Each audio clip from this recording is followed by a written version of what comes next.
Welcome to Emerging Tech Beats. Yay! So, today, the agenda for today, Emerging Tech Beats 2021, AI and ML. First up, we have AI, Think Big, Start Small, Scale Fast by Ylva Tingström. Then we have No Code AI, Simplify the AI Tech Stack by Carl Carlheim-Gyllensköld.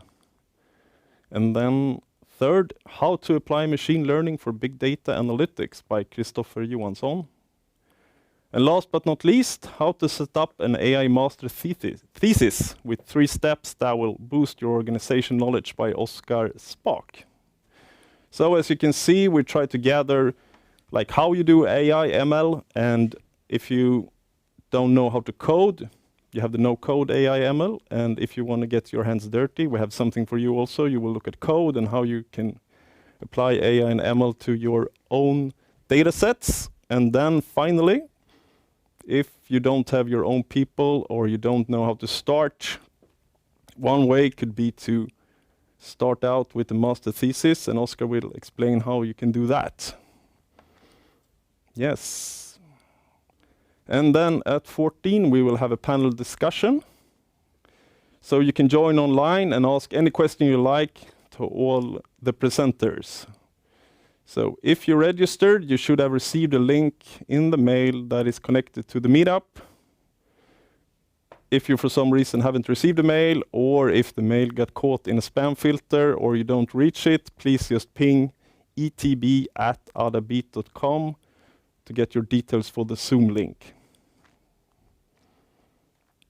So, who am I? Yes, you see a picture of me and you see me at the same time. Magnus, I have a background in software development. I've been working as a managing director. I've done a lot of agile, a lot of leading in agile context, and right now I'm leading Adabeat, which brings us over to Adabeat.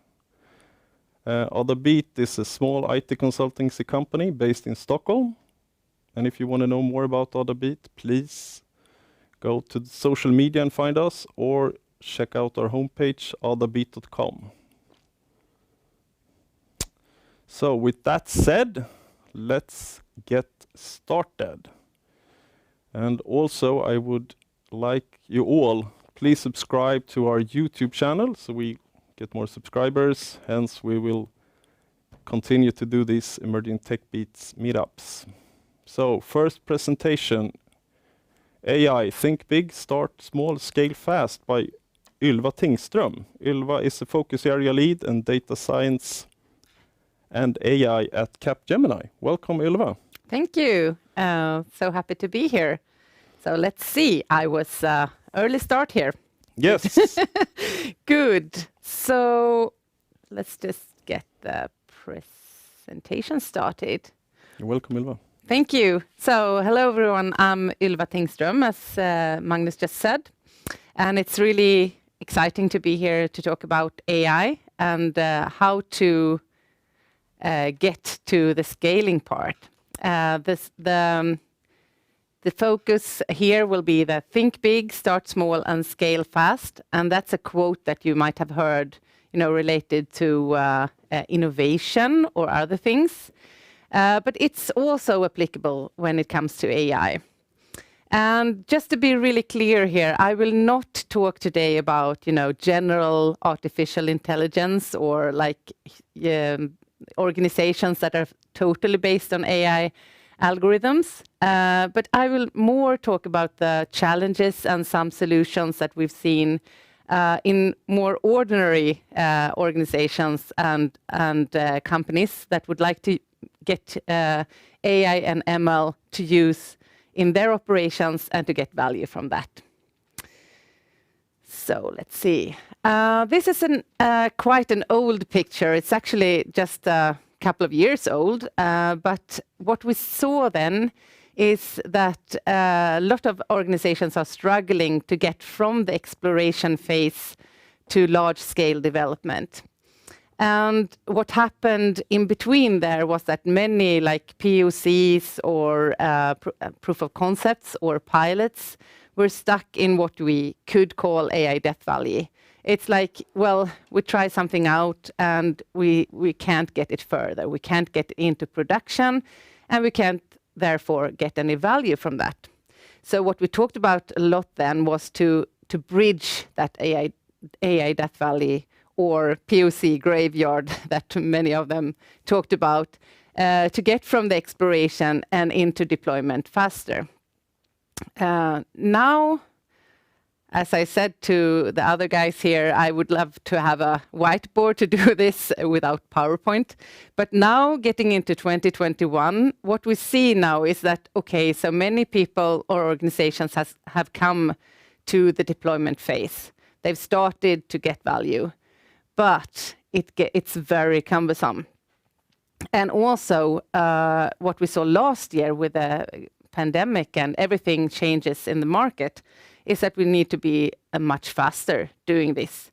And also maybe do a lot of more stuff in a more intelligent way. So the standard to what we want to reach, I mean, not after 2030, but even earlier than that, is much higher than we might start it out. So what we need to do is to get this curve steeper and to get things to the value stage much faster. But what's the problem then with that? Well, there are a lot of issues, of course. We've all thought about, the ethics around AI, what can be done, what should be done, how to prioritize, etc. But it's the fact now that many organizations have tried out AI, and they might sort of brag a little bit about that in seminars and so on. But to getting to the real to the real big scale phase is really difficult. So when I graduated from KTH 20 years ago, it was like a hush-hush thing to talk about that I specialized in mathematical statistics. And from then to now, the hype around, data science and AI and mathematical algorithms that we use is super high. And to some extent, data scientists are considered being some sort of a unicorn. Not only should they be very good at, solving the actual mathematical problems, but they should also take into account maybe the user experience. They should also take into account the data that they use and how it's stored or even, archived and things like that. So what I will bring up today is some sort of perspectives from the data scientist or analytics point of view that might, if you are not familiar with this or in this community yourself, might help you understand the things that we're facing. And my opinion is that we need to do this together. So let's kick out with the first topic. So if I say the number 42, maybe some of you think, I see someone here, think about something very familiar. That is the answer to the question of life, universe, and everything, according to the Hitchhiker's Guide to the Galaxy. And it was also calculated by a supercomputer for a very long time. And the problem with that answer is that we don't know the real question, right? So, when I took the specialization in statistics, well, I thought there's data everywhere. You can use these techniques everywhere. And that has been proven true. I've worked in many different contexts and industries and so on. And still, the answers or the questions come from the business. They come maybe from chemists or even people sending out emails in marketing automations and so on. And I bring my expertise around the data and what to bring out from the data and answer with these questions. So the true value from AI ML comes actually from asking the right questions. And I want to bring up a short story about one of our largest clients. It's Unilever, and they have a absolutely fascinating sort of platform and process and ways of working called People Data Center. And I will link to a webinar that you can see more about that. Not only do they have a platform, they have unified data that everyone can reach. They also have a large organization all over the world with data scientists and analysts helping out the business in the different markets. But what I want to bring up here is not only the sort of the platform, the organization and things like that, but this very bold statement was quite early said by the PDC. So we have the answer, but what is your question? So the thing with how this works is that every question that comes into the PDC organization, that the people helping out and serving the business, is actually co-created with business. So never is it allowed to just send in a question and wait for a response.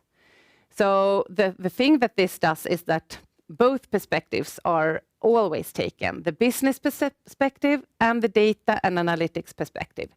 So the business person that maybe doesn't know at all what data is available, the millions of tweets and sentiments and other type of data, and also the prepackaged AI solution that could be used for their case. That is what can be presented by the analyst back, and the question can be refined. The next thing here is that it's also mandatory to prepare a really good presentation of the results so that it's easily understandable by the people that makes the decisions. And I think that's a part that sometimes is missing and makes it really easy to go, and at Unilever, it makes it really easy to go from the actual result, the actual answer to the question, and what should be done. Well, the next thing we talked about also here in the little group before we started is that what differs from maybe other type of development is that when you're going to create an AI ML solution, you cannot, I say it again, you cannot use test data only. You can't make any sense from having Kalle Kuling or Kalle Anka in your model. So how to do this? Because what we all see is that not only regulations have been made tighter, but that's also, of course, to protect us, individuals, and that our personal data is private and kept safe. So I think that is a question that really comes up maybe as not a surprise, but maybe unpleasant finding after a while when you started modeling, that you actually need to take care of this outside of your modeling. And many organizations we work with are in the public sector, and there a lot of precautions around, not having data in the cloud. But even if you have the possibility to have data in the cloud, you need to be really, really cautious about how to protect that. And sometimes that's not considered during development, and you find a really good model, and then when you're going into production, then these sort of questions start arising, and also becomes really relevant. So, as I said, everyone has sensitive data, but not everyone has a possibility to take care of them in a good way. And I am going to be really honest, this is not my expertise area, but I see it more and more being a super relevant and important area for everyone that wants to do things in this space. And we've been talking to municipalities and also hospitals a lot in Norway, and our experts in this area with data trust and security are working very closely with them to come up with solutions, not only that is a technical platform, but also processes on how and when to pseudonymize or divide data into different zones, etc., just to keep the personal data really super protected. And make sure to involve people that handles the data and have data governance and processes around that early on, so you can't, so you can get past this step in a trusted and safe way, because it's really important, of course, when you put your data or your models, ML models, into production, that the results also can be trusted. And that is, of course, the end users can trust that their data is safe. So the last one I call design for industrialization, and now that I read it, it's much easier.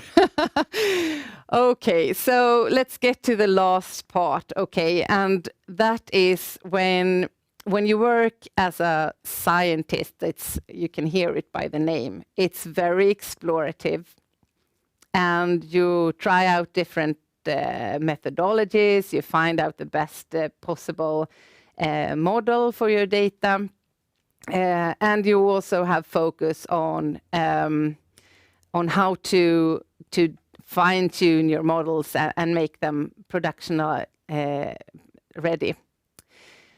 And then what happens? Then you have to sort of make this happen in reality. And of course, I understand that a lot of you that are here are developers of different types. And for you, it might be like piece of cake, you know, having something in a message queue, telling something else to run, and then fetching a data here and putting it somewhere else using the model. But for many of the data scientists, this is not business as usual. So I would like also here to give you an example on how one of our clients, you know, really struggled in this area and how they got further with this. So I want to talk to you about Elköp. And Elköp had a really good, I would say, a good organization, a lot of data, very good quality. Also a huge portion of data engineers serving data to a small data science team. And they were a mix of employees and some consultants, and they made some models that were very good for example, predicting, you know, suggesting accessories when you buy on their website, or even helping out, you know, when they had a new product coming in to automatically fit it into the product hierarchy in their system that was needed. But the problem was, you know, there were several different people working with these codes, and it was all notebook organized, and everyone did a little bit like they wanted, and it was really difficult whenever a piece of code or a model was in production to find out what was wrong. For example, if something went wrong, it does sometimes, then it was really cumbersome for the people there to understand what was actually the problem and in what part of the code, and was it something with a network, was it something else? So they spent, I would say, around 80% of their time doing sort of maintenance of the already the models that were already in production. And of course, just 20% on new exciting development. So the thing that we helped Elkjøp with was that one of our consultants that was in this data science team, together of course with the other guys, set up the new ways of working together. And this is probably really like mainstream stuff for every, original developer, being good with your code and also doing it in smaller pieces, and also making sure that someone peer reviewed it. Very simple steps for many of you, but sometimes not as usual when you work with these kind of things. And they also looked into having a new type of platform that was easier to use an MLOps process with. So there were several different steps, but I would say that the ways of working was really the most important thing. And here is where I think regular developers and data scientists should work together and find the best ways of working to get it really, low maintenance applications. So what happened after this a little bit cumbersome process, of course, I think it took them half a year or something to redo these things in a good way. But then what you can see to the right is that, okay, so now the maintenance was down to 10%, and the new exciting things you can do, of course, could be the major part. So, and here are some of the components that were important. So the ways of working, the platform, of course, and data, and the MLOps opportunities, also organization, and of course, the laws and ethics involved.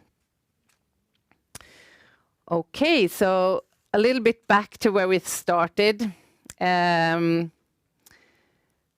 It's of course really important with having, high goals of what you want to do, having interesting and valuable use cases. Think big, right? You need to start small. I think we were going to talk about that later also with this master thesis, for example. But what I want to emphasize here is this scale fast, and that there are several components there where you cannot rely on your data scientists only. That we need to be involved from several parts of the organization and work together. And that is to be able to design for industrialization. So that was my last step. I just wanted to say thank you for letting me be here. And also saying that if you need help with this, we are about 1,000 people in Capgemini Insights and Data in the Nordics that can help you out. So get in touch. But also, if you want to help, we need more experts in this area. So get in touch and let us make this happen together. Thank you. Thank you, Ylva, and thanks for coming. Very nice presentation. Please stay. I want to actually ask you a question. Okay. I haven't received any question, but I have one. This is my own curiosity. How come you went into math? Oh. You pursued a degree in math. It's like very uncommon. Yes, actually. So in my grade at KTH of physics engineering, then it was only me actually choosing the mathematical statistics specialization. And one, I had some sort of sense of probabilities that not everyone had. I like that. And also that it's not like, so math is maths, but statistics and this is more not black and white. It's more, you know, well, everything is uncertain. So let's check how uncertain it is. I really like that idea. So it's a little bit philosophical as well. And then the last thing that I also mentioned is that, you know, data is everywhere. So you can do a lot of interesting stuff when you know how to analyze data. And that has been proven true as well. Yeah. Thank you for asking. Yeah, thank you. Thank you for coming again. Big thanks to Ylva. Thank you. Bye. Yes, then next presenter, Carl. And I will pop up the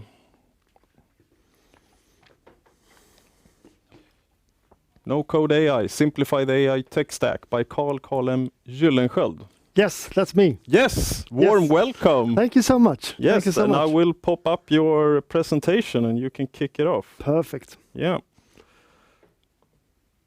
All right. So, Warm welcome. thank Yes. you. Yeah. So, my name is Kalle, and today I'm going to talk about no-code AI and how to simplify the AI tech stack.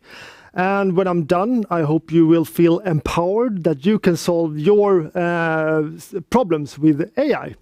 If you're a developer, then you can simplify your working processes. And if you're a no-coder, then you could just start using and solving your problems. Okay. So who am I? My name is Kalle, and I love to explain stuff. I'm a tech writer. I'm not a data scientist. I'm not an I'm not a developer, but I can do AI because now we have no code tools. So it's really amazing because when I find an idea that I want to solve with AI, then I just use AI as a problem solver. I also, in my work, I write a lot of text. I create a lot of videos. I create a lot of courses. Most of it ends up in peltarion.com/knowledge center. So if you want to know what AI is, you can go there and read up about it. I also love explaining stuff. And for us who love explaining stuff, there's a community called Write the Docs. So if you are one of us, please join Write the Docs and let's have a discussion how fun it is to explain stuff. Okay, so what is a Peltarion and what kind of company is that? So it's founded by Luca and Måns in 2004. There are two data scientists who were solving problems for their customers, and they were solving them in the same way over and over and over again. And then they realized, hey, let's do a platform so we don't have to do it over and over and over, same thing again. So they made a platform, and then they realized, hey, there are more data scientists out there that can that wants this tool. So they have the platform now, and now we're 80 people from all over the world, from many big tech companies in Stockholm. We're situated in Stockholm, yes. And our vision is to make AI technology usable and affordable for everyone. That means not only big and powerful, and that means not only for developers and data scientists, that means for everybody who have a problem that can be solved with AI. So the idea here is that you just have to realize that you have a problem that can be solved by AI. And for developers and data scientists, our tool is great for making your life easier. So you don't have to rely on notebooks, as Ylva was talking about, that someone else wrote many years ago, so now we can use it together in the same tool. So first thing first, what is AI? So it's a buzzword, and it means many people talk about it, and many people mean a lot of things about it. And since many people don't know what it is, many people get scared about it, and I think that is a problem from a democracy point of view, but also for how to use it point of view. So I will try to go a little bit deeper on what AI is. So I start with saying that it's to have two properties that I like. So one is that it's autonomous. AI has the ability to perform tasks that is complex in complex environments without constant guidance by a user. So you don't have to look at it all the time. It does it by itself. And it's also adaptive. Its ability to improve performance by learning from experience. So you feed data, historical data that you know the result of this data into a model. So that's and it learns from this historical data. So I would go one step below that. The math behind it, because I think it's good to know that to know exactly what it is, because AI is math used very cleverly. So it's nothing more. It's math, and Ylva, she's the expert here. But this is my illustration of it. So this is a CNN, a very common, or used to be a very common classification model. So what it does, it classifies an image and then predicts what it is at the end. So you train it on historical data, and then it learns and it predicts at the end. So what you do is that you take a batch of numbers here and you pour it down the funnel down to the end, and then the model predicts. And since you know what it is, you know the correct result, you can slap it on the finger. No, that was wrong.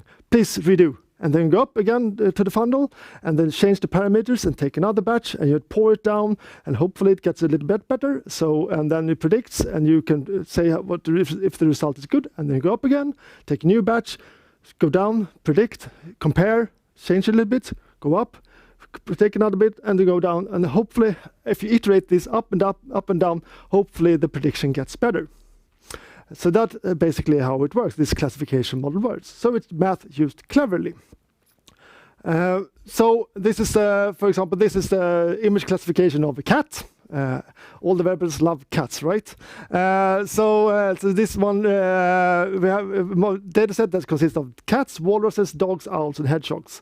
And if you train a model, and then you deploy it, and then you send in a new image of a new animal, and then it predicts what the result is. It's not dead certain, just as Ylva says. It's not. It's relevant. No, it depends. So it could be most likely a cat, but it could also be a walrus. So it most likely is a cat. So it's not, if a model is dead certain, 100%, then it's probably something that's wrong. Yes, okay. So, and also we talked a bit about big data and a lot of data. And often having a lot of data, there's a risk of having too much data, and there's not good data. And the thing is, since AI is a model learning from historical data, so if you put in bad data, garbage, then you will have garbage results. So if you have many images of cats that's not really looking like cats, then the model will be really good at classifying not really good images of cats. So if you don't put in a really good image of a cat, then it won't realize that it's a cat, because it hasn't learned on that. So and here also I would stress that it's very interesting, or it's a problem with biased data. So if you have data that is not is relevant for how the real world out there looks like, then you will have a model that predicts something that you don't want it to predict. So this is a simplistic version of an AI workflow, project workflow. So you collect the structured data, you curate and digest data to your model, you train a model, and you evaluate many different models, because often your first model isn't the best one. So you try to iterate and find the best model, and then when you found the best model, then you try it out. You deploy it, and then you can send new image to or new data to it. And this is done historically with many different kinds of tools. And it's a mess to keep track of all the versions of these, and it's a mess of making sure that they connect together. It's really hard. I mean, now with the no-code movement, it becomes much more easier, and especially having all these very techy tools makes it really impossible for people who are not developers and not data scientists to solve the problems with AI, because it's such a hard threshold to move over. But if you have no-code tools, then you can, if you have a problem that it can be solved with AI, then you can actually solve it. So I will not talk. Let's see. Okay. I have a little problem with my presentation here, but I'll do it off from memory. So here we go. There we go. The no-code movement. I will not go totally deep dive into all the tools that are out there, but I will talk a little bit of the ones that I think that you can check out first. So if you coding web apps, then you definitely should look into Bubble. It's a really good tool, no-code tool to build web apps. Power Apps is a Microsoft version, so if you're in the Microsoft universe, then you should definitely look into it. Of course, it's us, that's why I'm here, where you can build and train your model and deploy it. We can use the tabular data, image data, and text data, and so you can deploy it, and you can use it in both Bubble and Power Apps and many different other connections with other tools. We have other competitors that's called, for example, Obviously AI, that is a no-code tool for tabular data. And we have Lobe for quite simplistic image classification tool that was bought by Microsoft last year. We have Teachable Machine, which is Google's version of Lobe in a sense. And then one of my favorite tools is Zapier, which automate your workflows. So if you have one, very boring task that clicking and copying things, then you can automate that between different tools. You have different connectors. It's really good to use. Not AI, but it's a really good no-code tool. Okay, so now that we know that we have all these no-code tools, and you don't have to be a developer, and you don't have to be a data scientist to learn AI, to use AI, you should start to think of what kind of problems can I solve with AI? You as wherever you are in the world. So one area is similarity. So you can build tools that find similar images. If you're building a web shop, then if someone searches for a red shoe, then you can show them other red shoes. Or if you have a chatbot or frequently asked questions tool, then you can use the text similarity to find similar questions. If you find the AI understands the meaning of the text and then replies to the meaning of text instead of the text that the user types in. It's really cool, actually. You can use it for classification, so you can classify images, or you can classify text. So here you have, is it cancer or not? Is it a number? Is it a cat or is it walrus? Here you can classify if someone is posting something rude in Slack, or if you can trigger if someone tweets in your company name something rude, then you can get notification. You can classify books by genre, so on and so forth. You can use segmentation, so where you can have an image and you can segment out different parts of the image. You can use it for regression, that is predicting a number, so predicting weather forecast, what kind of temperature it's going to be. So you can price for stock market or house pricing, and how much you're going to sell. If you're an ice cream seller and you want to sell ice cream, how much will I sell if the weather is bad or if the weather is good?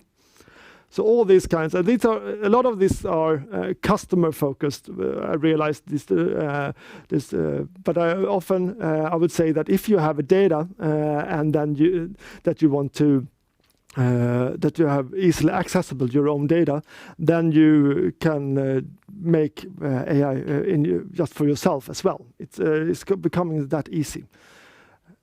So right now, AI is not a technical challenge. It's getting more and more an idea challenge. Not only thinking really, really big, but also thinking really small. What simple tools can I build myself to solve my problems? So it's more becoming a tool to solve your problems, like many other tools. So where can I go from here? If you don't know much about AI, I would say that one thing is to start with going the Elements of AI course. It's a free course from Helsinki University. It's really, really good, and it's been going on for like 2 years. And I think people from 70 different countries have attended it. So it's becoming a worldwide success. Of course, you can sign up to Peltarion and try out our tutorials, which I have written most of them, and you can also reach out to me that's my mail, and there's also my LinkedIn profile. And or if you ask question in the Peltarion platform, then it's probably me who's going to answer them. So please reach out and have any questions.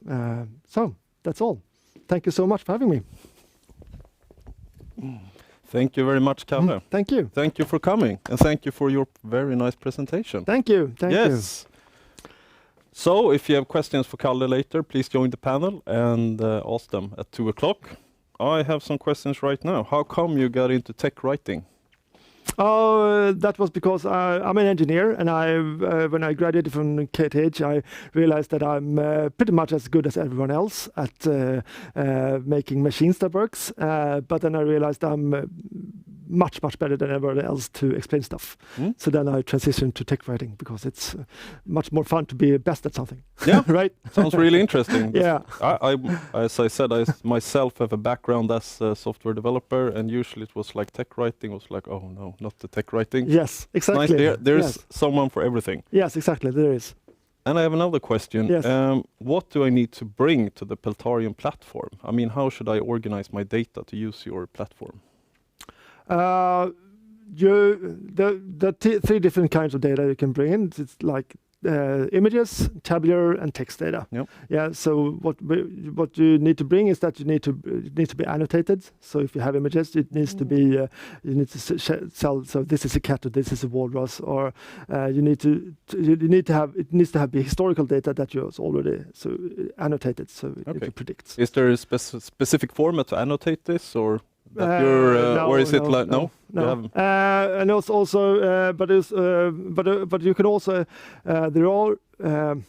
we also have data on the platform so that you can use freely. So, for example, if you want to do a sentiment analysis model, and you don't, if you have data that is not annotated, then you can use one of our data sets that's already annotated, and then you can build a model, train it, and then you can get the sentiment analysis from that, and you can pour your data into it, and then you can predictions what kind of sentiment your information have. So my first instinctive reply was it's not totally correct, nope. but then you also need to remember that the data you predict from. So if it comes from IMDb movie database, then the sentiment comes from someone saying it's a good or bad review. Yes, and then you must realize, do I agree on that, and does that really translate into maybe Twitter sentiments or CRM system reviews sentiments? So you have to always think about what garbage in, garbage out. Yes. Why does this model predict this? Yes. Yep. Yeah. Last question. Yes. Would you trust the AI then? If someone predicts, showing like red shoes in a shop is kind of unharmful. If the user gets search for red shoes, they get green shoes. The user will. Wow. Exactly. So I would say with AI, it's always so if I doing predict cancer, for example, then like the hardcore topic, then I would say no, I wouldn't always do it, but I would say it's. If the AI predicts, it's almost dead certain that it's not cancer, and then it leaves it to a doctor to say the final decision. And I think that It's like a tool. Yes, yeah, it's a tool. So you shouldn't see it's either human or AI. It's both human together. extended yes, tool. Yes, exactly. Yeah. So that's you can use.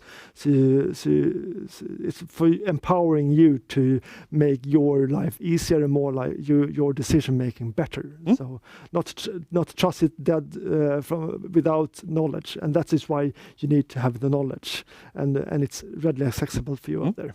Yeah. Again, thank you very much, Kalle. Thank you for having me. Yes, then next presentation from we'll put you up here. Christoffer Johansson, how to apply machine learning for big data analytics. Warm welcome, Christoffer. Thank you very much, Magnus. You are welcome. I will start up your presentation so you can... Perfect. Yes. You also had a nice start picture. Yeah. So you will... Did we start? Whose presentation are we starting? Yeah, welcome. mine. Yes, Christoffer, welcome. Yeah, thank you very much, Magnus. And it's an honor to be here today and to do a presentation on how we can apply machine learning for big data analytics. Yes, my name is Christoffer Johansson, and I would actually like to start my presentation by showing you a picture that doesn't make any sense at all. This is a picture from data from a CSV file that I had on my computer, and I opened this file in LibreOffice, which is a program that is intended to be used by humans. You perhaps calculate your taxes, or you have a budget you make there, and do smaller data manipulation. And obviously this view is not the correct one in this data file, and it tells me that we have to find another way to approach this data because it doesn't make any sense. I think quite frankly it's astonishing that we get something useful out of this information at all. So it's lucky that we have machine learning and other methods to help us with that. Yes, I'm Christoffer, and I work as a machine learning expert at Attentech. We are a smaller company, and we are experts and specialized in Internet of Things. And of course, we have machine learning, AI, and big data analytics, which are related topics to Internet of Things. And I would like to say that if you have any questions, please ask them. I have a short question session after my presentation. Otherwise, if you want to discuss something, we can do it in the panel section. But I have some things to talk about today, so I would like to just dive directly into the topic and start off by giving a short introduction of what I mean when I say big data analytics. So in terms of volume, I talk about terabytes and petabytes of data. We talk about a variety of the data, the nature and the structure. We have text, image, audio, video, as Kalle also presented. And I bolded the text version here because we will look into example with text that I've built.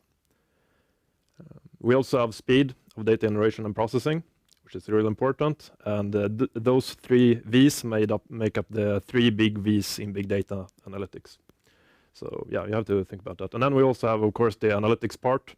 And what characterizes analytics? Well, it's to find meaningful patterns. I can promise you that in the previous figure I showed you, there are a lot of patterns. Most of them are not useful at all, and we need to discover the meaningful ones.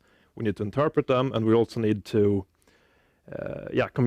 communicate them and gain knowledge. And I think Kalle made a great set of examples from both classification and regression. It could also be clustering. The classification examples is this image of a pet, a cat or a dog, for instance, can be helpful. Or a weather forecast where we predict the value of the temperature tomorrow, for instance. So if we want to summarize this, we want to gain knowledge out of our data. So if we dive deeper in the big data section again, we can see that, of course, it's becoming an increasingly valuable resource. This article is from 2017, and it states that it's the world's most valuable resource, and that is quite a claim to make. It's even more valuable than oil. And I would like to argue that, this article is a bit old, but nowadays it's not just the data that has a value, but you have to, as we saw, we have to make something out of it. The data in itself usually doesn't make any sense. We have to work with it and be able to extract something on it. This is on, yeah, I visited the Airbus's website a few weeks ago, and they say that their A350 model have 50,000 sensors. They generate 2.5 terabytes of data every day. That's a lot. However, they also say that most of it is not even used. So you can start to think that, well, there is a potential here that we might want to use. So if we summarize, we drown in data, but we starve for knowledge. So we want knowledge out of this data. We don't just want to store a lot of data somewhere in the cloud. We want the knowledge. Okay, so if we want knowledge, how can we get that? And a common approach these days, and the approach I work with, is of course machine learning. Here is a toy example. I have the two figures here. To the left, it's just some data I generated, and to the right, I have two models. One model, the green one, is just a 0-degree polynomial, which is producing a constant value, doesn't capture our data that well. So I improved the model a bit and made it a first-degree polynomial. So now we can capture the data a bit better. And we found the pattern in this data set. And now we want to, of course, to generalize this and to build a model that can work in the general case. So yeah, just some basics, what we can do. Okay, so if we combine these things, first of all, we talked about, petabytes of data. You might have different sources. So if we start from the left-hand side, we can have our data distributed from different sources. And then it's not uncommon to have what we call an ETL system, that is extract, transform, and load. And those things we usually do into a warehouse. And I can promise you there are tons of software that can help you with this to, keep track of the source and how you should do the transformation so you keep your warehouse clean and nice. So in that way, we can use the warehouse as an input to our model. And the big server rack you see on the picture is representing the analytics work. And if I refer to Ylva's presentation, which was really good, you have to start small. So you don't need to buy the whole rack at once. Usually you want to start with a single node, and then you want the abilities to scale up fast, just as Ylva said. And once we have done that, we can gain our knowledge. So please recall that, we're working with large amounts of data, so we really want to utilize parallelization in our analytics work. So you can think of big data like, you have the database system, and then you have your analytics parallelism, data parallelism system, and then you have, of course, the machine learning part. And these things together can help us gain knowledge out of this large data. Then I just want to show you how you can have your own database system for big data.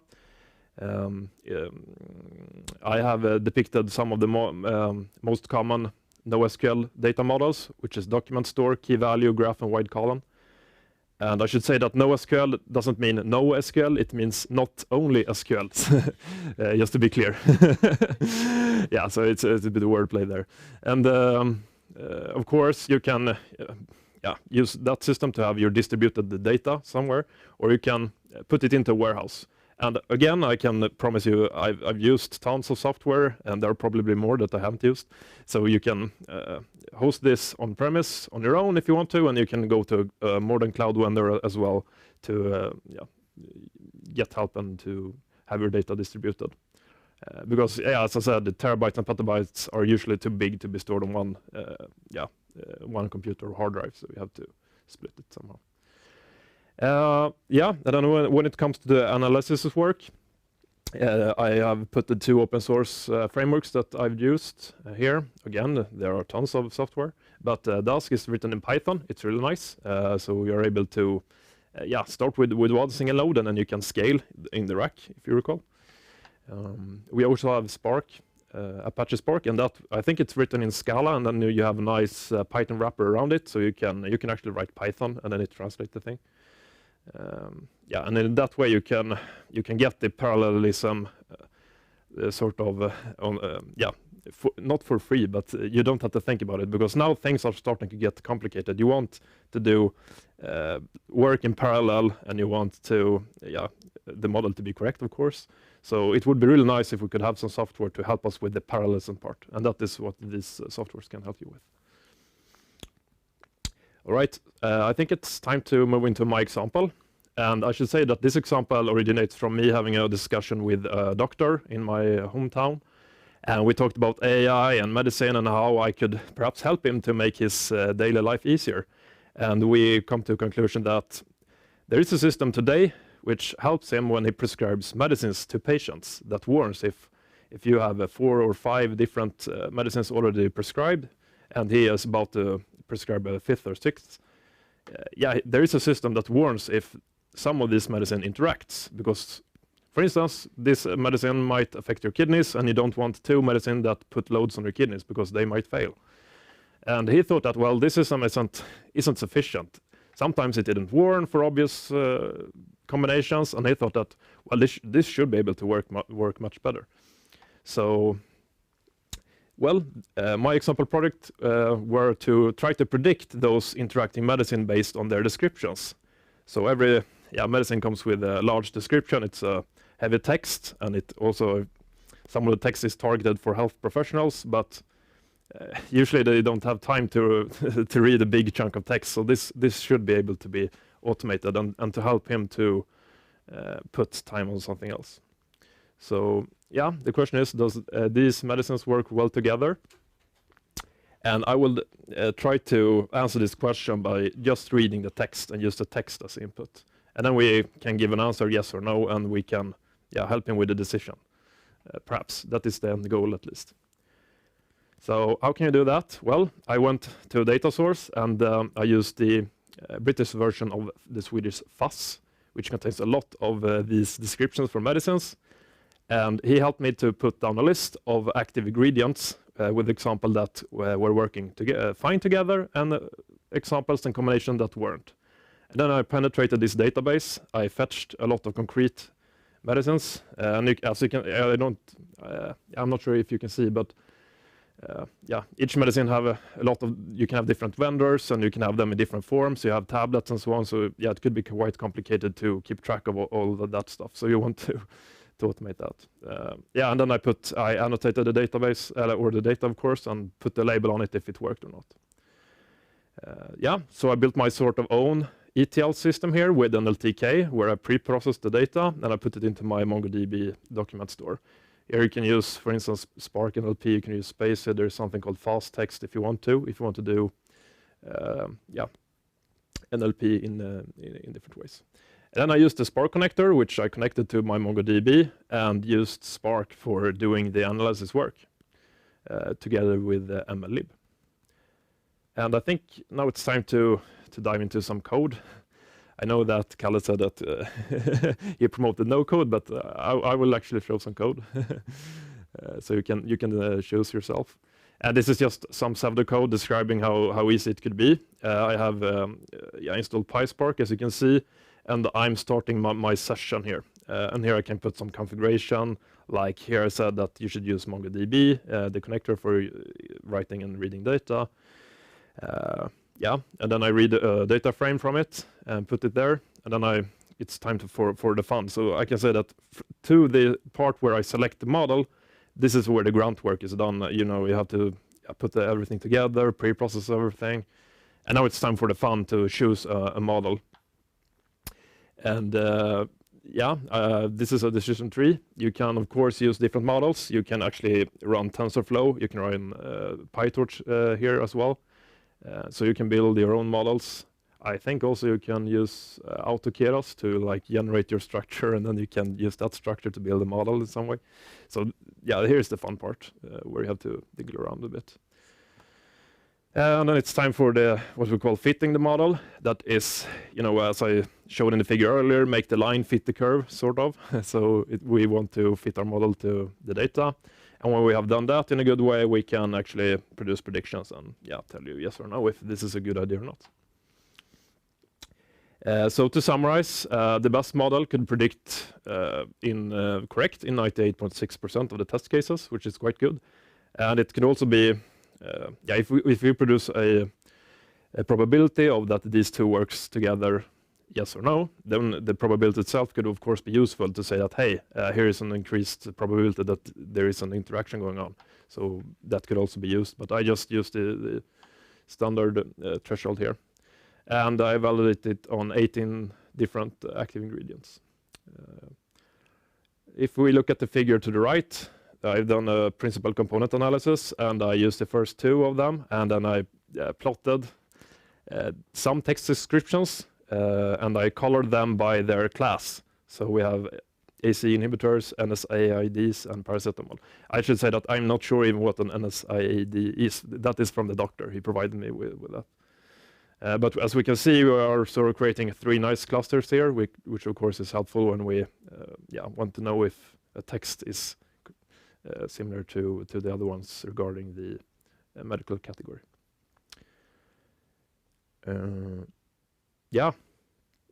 Some things to consider.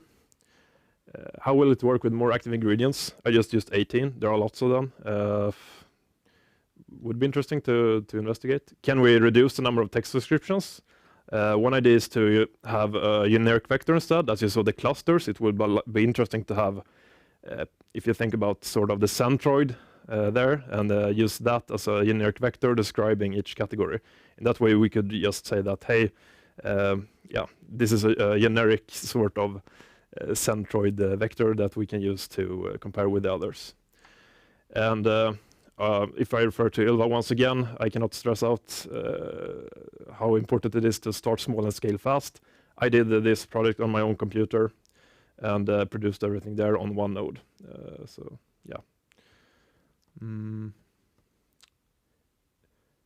I think that was it. Now it's time for questions.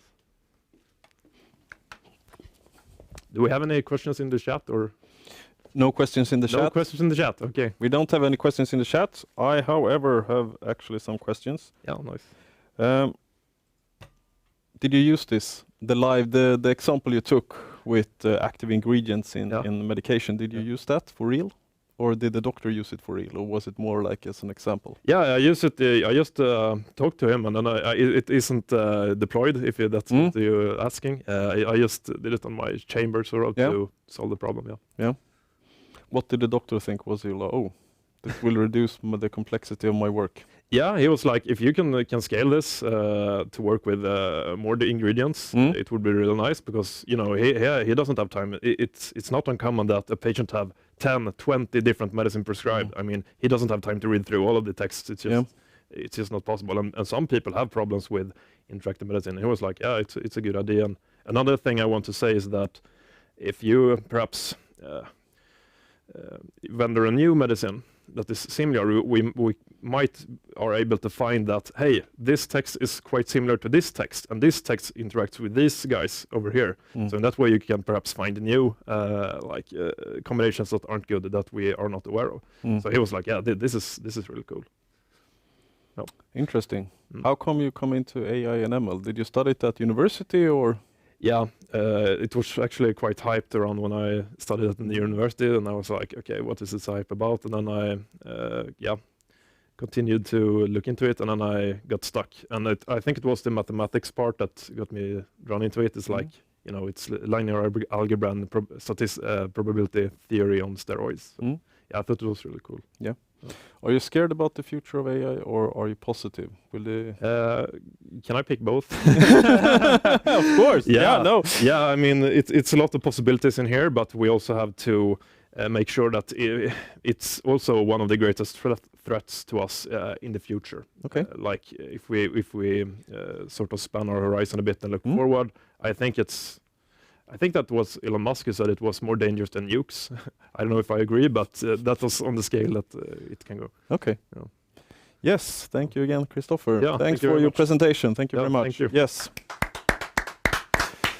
Then we will welcome the next presenter, Oscar. Hi. Hello, Oscar, and welcome. No, thank you so much. You are live from a studio. Or yes, in garage Linköping. Yes. It's warm and nice outside. Yeah. So welcome, Oscar, to Emerging Tech Beat and your presentation, how to set up an AI master thesis with 3 steps that will boost your organizational knowledge. Yeah. The stage is yours. Thank you, Magnus. Now we'll see that I can change the slides here as well. So, my name is Oscar Spaak, and I will talk about how to set up an AI master thesis with 3 steps that will boost your organization's knowledge. So, who am I talking to you? And I'll see that I can get the next slide. There we go. So, I'm an entrepreneur. I'm a general creative person, and I always been liking to kind of destroy things, put them together again, and also if I find something that's not working, I want to try and test it in new ways and see what it can be. I studied computer engineering, and I found this interest more in entrepreneurship, so I gladly helped Leo Innovation at Linköping University to support students and researchers to take an idea into a company. So during this time, I started over 40 companies, coached over 600 teams, and it was a great experience to see these kind of small things emerge into bigger companies that some of them are flourishing today, which is really nice to see. And I got inspiration myself to actually start my own business together with 3 researchers in sensor fusion, and that's called Stylero. And as a new company, you have limited resources. So my goal there was to use the force from the university. So I set up 4 thesis works during the spring of 2017, and that actually built our company and the knowledge. So I had one in design, one in hardware, one in cognitive science, and one in gesture recognition to explore what we could do for the future with this technology. And I think that's my beginning of actually hiring master thesis students in a way that might be new to some people. And I will talk more about that. Today, I work as an innovation leader at Cybercom and exploring the tomorrow of what we can do.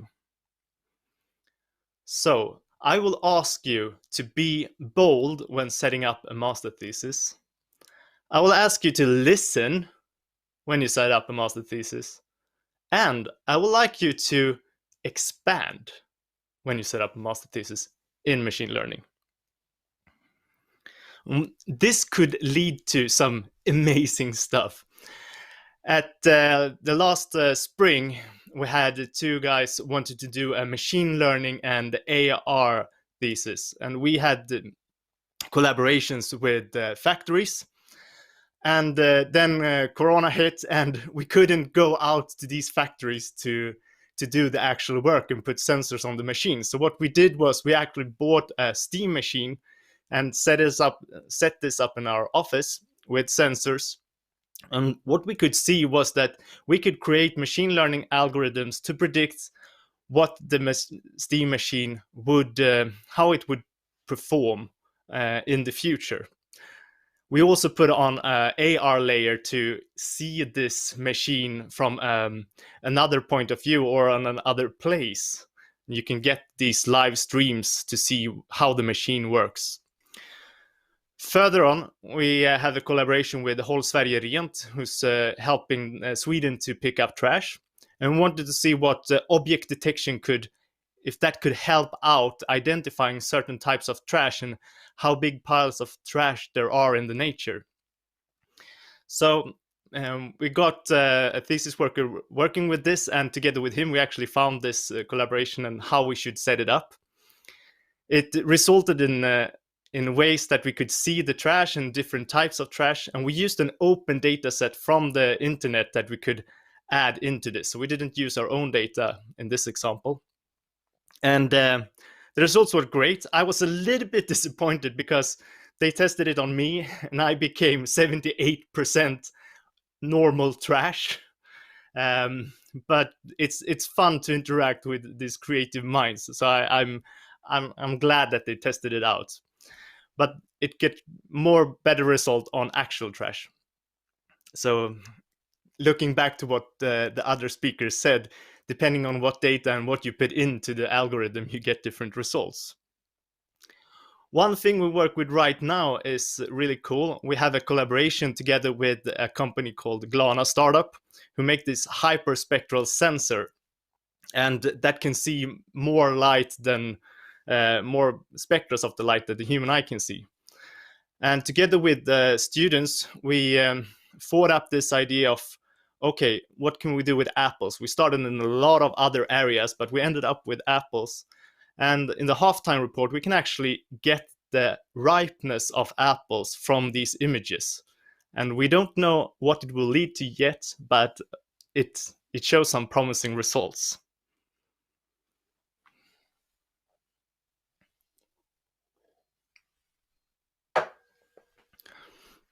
Why am I doing this? So I'm a maker in Cybercom. We're a consultancy company with 1,300 people, and we are in Sweden, Finland, Poland, and Denmark. And we want to make tomorrow happening right now. So we do that by innovating a lot. We have innovation in our backbone. And we also see that we need a future to make these solutions for. So we want to make sustainable solutions for tomorrow. And we always look into creating net positive solutions. So not only net equal solutions, but we want to make net positive. And that's actually possible when you look at it in different ways. So, and I'm in a department called Innovation Zone. I'm an Innovation Zone leader, and we work in the early stages of projects, identifying, creating concept, and validating concept. And that's usually where master thesis work comes in as well, in the early stages before you actually need to develop it. And in the next step, I leave over to my super awesome agile teams that will develop these ideas and these results that we get from master thesis and the work we do in Innovation Zone. So, a master thesis. For me, that's 20 weeks of focus. It's preparation for students' working life, and it also is a collaboration with a university, between the company and university. And when you think of it, 20 weeks of focus, that's really nice. So we need to find out how we can utilize that power. First of all, be bold and explore new horizons. Ylva talked about this before, like think big. And I urge you to do that. We need to kind of leave our company a little bit behind, look up, look outside, see what's happening out there, and what problems or need do we need to face to move on to the next step, to move further beyond our own abilities right now. So usually people set up a master thesis with a set solution that you should do exactly this. If you do that, you will narrow the field for the students to explore themselves. So I would urge you to look for the problem or the need in your company and outside what you're facing to get a bigger scope that you can work together. Also, when you prepare your master thesis, you have to learn and trust the system. So look at university pages, look at the different department pages. You will find documents there describing the process, how you as a company should act, and what's expecting from the student. And that's really comforting, especially if you, who's setting it up, could help the students in the beginning as well to know where they should look and what information they need and what actions they should take in the beginning, because it's a new journey for them as well. Setting up this master thesis is also, we have talked about discussing data and what you want to have in your, what data you need to have. So you can either use open data sets or you can create your own. And the difference in this is if you use already made data sets, either from open source or from collaborating with companies, you will get more specific results that you can use in the end. If you use if you don't have a data set in the beginning, the master students need to create this. And usually the time that comes from these 20 weeks is that the data set will become quite small, but the results will show you in what direction, but you can't make the same decisions that you could with a bigger data set. Listen and. I always connect the idea with the student's ambition. This is a preparation for the student's working life. So we want to connect our idea that we come up with or our problem and connect that with the student's ambition. What are their studies? Where are they heading? And how can we connect that into the master thesis work? So if they are in AI for example, medicine, or if they are in security, that's a big difference. And we might need to adopt that. And that's why it's so good not to have this narrow scope in the beginning, but have a wider scope that you can use and give the students in the beginning. And then they can help narrowing it down for the next step. Connect your idea with your company's ambition. I think this is self-explanatory. You have to see what this can give us as a company. What will the end results be? And look at your company, what the vision is and where you're heading, to connect that also right now, because that will also lead to better results. Lastly, but not least on listen, is to boost with the knowledge from the university. I have this experience from Stylero, where I went with my master thesis in hardware for our project. And we went to see this professor. I went together with the students, and we explained the problem and the need we were experiencing and what we should look at. And he looked at the problem for about 5 minutes, and then he said, well, but you should do it in this way and this way. That would be so much better. And from my point of view as a startup, that was so invaluable information that I don't know where I could have gotten it, except from a professor studying this field and been studying this field for 20, 30 years. So you don't have to have all the knowledge yourself. The student has a lot of knowledge, the professors have a lot of knowledge. So use that to boost. Thirdly, expand and. I already talked about talking to the student and talking to the professor. So try to build on these relationships. Invite both, of course, the professors to meetings and the students to have them incorporated in your daily organization.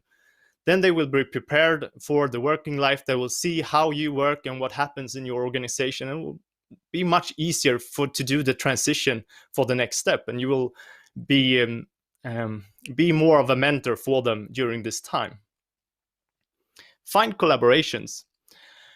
If we don't have any data ourselves, it's really nice to find collaborations, to have to find these type of data to test out. So there are a lot of companies out there with data that you could collaborate with to find these results. It's also a good way to build bridges between companies or with startups to find a common goal together.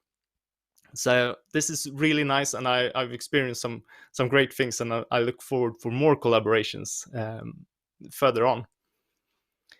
Evolve. We don't stop at the end presentation. When the final presentation is done, we need to move forward. How could we use this? How could we implement it? How can we expand it? So usually you want to look at, do we need more thesis work or other experts to look into this for doing the next step? Or could we start just implement this immediately? One thing that's good with an AI master thesis is if you're using the cloud, it's really easy to connect that results further into your system. So, and also depending on what resources you have as a company, the cloud works really well if you need a lot of computing power for some of the machine learning algorithms. So, for this, be bold, listen, expand, and you will do great. And I will gladly discuss this further with you later on. Thank you. Thank you very much, Oscar. Thank you for your very interesting and good presentation. Really nice. I have a question to you, Oscar. Yes. What fun and exciting thesis are you doing right now? Can you tell us, or is that secret? No, it's not secret. We do the one with apples right now. We do one where we look at what do you say? We wanted to start with doing AI and machine learning for factories, but we got stuck in the beginning, seeing that okay, they're not really comfortable in doing that yet. So right now we're researching on how we should actually implement it on a human level so that it will become acceptable for them to start using it more. We also look into tiny machine learning. So how you do machine learning on really, really small models with low memory and low CPU power, to see how we can utilize that on maybe, IoT, for example. We want to maybe do machine learning on the edge level of IoT. Is that something? And then we have a nice one where we do in puzzles backwards a little bit. It's hard to explain, but we want to see if we can revolutionize how you build stuff if you don't have all the pieces. And we think machine learning could help us do that, find new ways of building stuff, even if we don't have all the pieces accessible. So if you, for example, have, someone at home have kind of removed something or cleaned up without your knowledge. Sounds cool. Could you do that with Lego? You take a picture of the pics, or what do you call it, the bits you have, and the ML will put together. This is what you can build with your with your Lego pieces. Exactly. That what was one of the inspiration for this actually, to see what you can do. And Lego things with machine learning and Lego, there are a lot of stuff there, and we want to kind of make the next step from that, moving on from Lego to maybe second-hand stores. So what could you do with these stuff? Okay.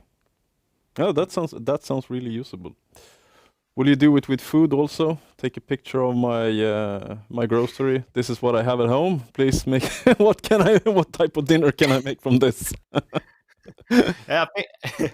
Yeah, and when you say that, there's a lot of kind of ideas and solutions that you have to tackle. And I know that there are a lot of apps that do this today, that you can actually look what you have in your fridge and drink recipes and things like that. And that's kind of simple machine learning. But when you start missing things and you want to change, then you have to go to the next level. And I think that's interesting, from transitioning from these kind of low-level machine learning, where you just take, how can I connect A to B? And the thing is, when you kind of missing or must add something else, then it becomes a little bit more complex, and I like that. Yes. Last question. How do you see, do you see when you bring in students, do they come with totally new ideas on old problems or old, usually organization we have done this, we have this is the problem, this is the solution. You get into that type of kind of this problem, we solve it this way. Do you get students to look at it from other angles or other perspectives? Yeah, usually I never tell them the solution. So I just start with the problem or need. We have this area, how should we solve it? Yeah. And then in the preparation phase, before the master thesis starts, they usually have a literature study to look what's in that field, and then we can have discussions on, okay, what's the possibilities here, and then we set the research question after that, and usually together with the professor as well at the university, so we are in sync there of what actually is going to be delivered from this. Thank you very much, Oscar. Thanks. Thank you so much. Yeah. Great to be here. Yes, and then to everyone, the live stream is soon over. Please remember to subscribe to our channel, and please join the panel at 14 sharp. If you haven't received the login details for the panel, please just ping etb@adabit.com and you will get the login information to the Zoom panel that's starting at 14. And thanks again everyone for watching, and a special thanks to all our presenters. It has been really interesting. I enjoyed all the presentations. I hope you had too. So thank you very much, and see you all at 14. Goodbye.